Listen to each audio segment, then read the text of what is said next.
Hello नमस्कार साथियों, कैसे हो आप लोग। डियालन में आपका बहुत बहुत स्वागत करता हूं और आशा करता हूं कि आप सभी स्वस्थ होंगे। तो ये प्रश्न आपके लिए बहुत ही इंपॉर्टेंट रहने वाले, CTET, UP TET, REET, जहां पर भी ईवीएस पूछा जाता है उनके लिए बहुत ही महत्वपूर्ण रहने वाले हैं। ओके, ये रहा आपके सामने पहला प्रश्न। नीचे दिए गए फलों बीज में से उन्हें चुनिए जिनमें बेहतर बीज होते हैं। करेला, खीरा, चीकू, भिंडी, प्याज, नाशपाती, आलू, टमाटर। ओके, तो देखते हैं। यहाँ पर प्याज गलत हो जाएगा क्योंकि प्याज के अंदर बीज नहीं होते हैं।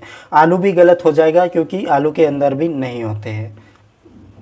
ओके, चौथा ऑप्शन भी गलत हो जाएगा क्योंकि हमने पिछले ऑप्शन में हटा दिया था।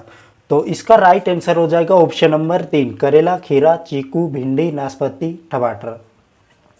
ओके, नेक्स्ट प्रश्न पर चलते हैं। नेक्स्ट प्रश्न क्या कह रहा है। नीचे दिए गए कौन सा जंतु भालू जैसा दिखता है परंतु भालू नहीं है। यह दिन के लगभग 17 घंटे वृक्षों की शाखाओं पर उल्टे उल्टे लटक कर बिताता है। उसी वृक्ष की पत्तियों को खाता है। इस जंतु की औसत आयु 40 वर्ष है तथा अपने पूरे जीवन में यह मुश्किल से 8 वृक्ष पर ही घूम सकता है। इसका राइट आंसर हो जाएगा ऑप्शन नंबर 4, स्लोथ। स्लोथ जो दुनिया का सबसे आलसी जंतु में आता है और यहाँ इसकी औसत आयु 40 वर्ष होती है। ओके, नेक्स्ट प्रश्न पर चलते हैं। ओके, ये प्रश्न गलत है। अगले प्रश्न पर चलते हैं। हमारी पृथ्वी ग्लोबल की भांति गोल है। वास्तव में पृथ्वी के ऊपर या नीचे कुछ नहीं होता है। वहाँ सापेक्ष हम भारत के लोग वास्तव में पृथ्वी के पृष्ठ पर नीचे दिए गए जिस देशों के लोगों के सापेक्ष उल्टे खड़े होते वहाँ कौन सा देश है। ओके, तो इसके लिए आपको ग्लोबल में देखना होगा। तो अर्जेंटीना, अल्जीरिया या ऑस्ट्रेलिया या ऑस्ट्रेलिया। तो इसका राइट आंसर होगा ऑप्शन नंबर 4, ऑस्ट्रेलिया। इसके सापेक्ष हम उल्टे खड़े रहते हैं। ओके, नेक्स्ट प्रश्न है। अपने खेतों में अधिक उपज प्राप्त करने के लिए कोई किसान उर्वरक और कीटनाशियों का अधिक उपयोग करके खेतों में बार बार धान की फसल उगा रहा है, तो उसका व्यवहार खेत की मृदा के प्रति कैसा होगा। केवल धान की फसलों का उपयोगी बनाना, अन्य फसलों के लिए उपज बनाना और जुताई बुआई के लिए उपयुक्त बनाना, अतः किसी भी फसल को उगाने के लिए उपयुक्त बनाना। ओके, तो यहाँ पर जुताई और बुआई के लिए उपयुक्त बना रहा है। ओके, अगले क्वेश्चन पर चलते हैं। शिक्षार्थी को पोर्टफोलियो बनाने के लिए सबसे अच्छा तरीका क्या है। ओके, ऑप्शन नंबर 1 है एक विशिष्ट कारण के आधार पोर्टफोलियो में शामिल किए जाने वाले काम का चयन करना। यहाँ पर सही लग रहा है साथियों।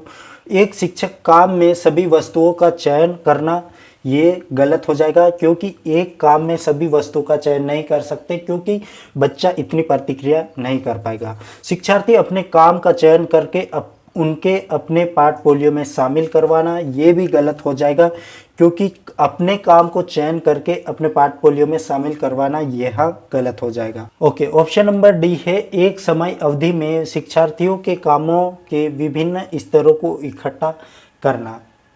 यहाँ भी पॉजिटिव लग रहा है साथियों, तो इसके राइट आंसर हो जाएगा ऑप्शन नंबर 2, ए डी।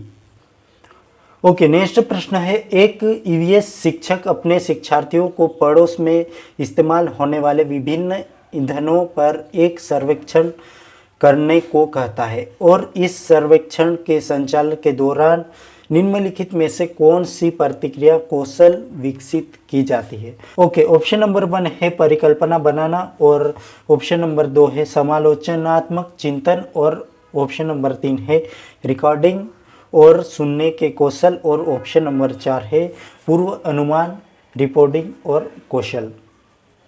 तो आपको बताना है कि पास पड़ोस की प्रतिक्रिया के बारे में और सर्वेक्षण के संचालन के दौरान कौन सी प्रतिक्रिया कौशल विकसित करती है।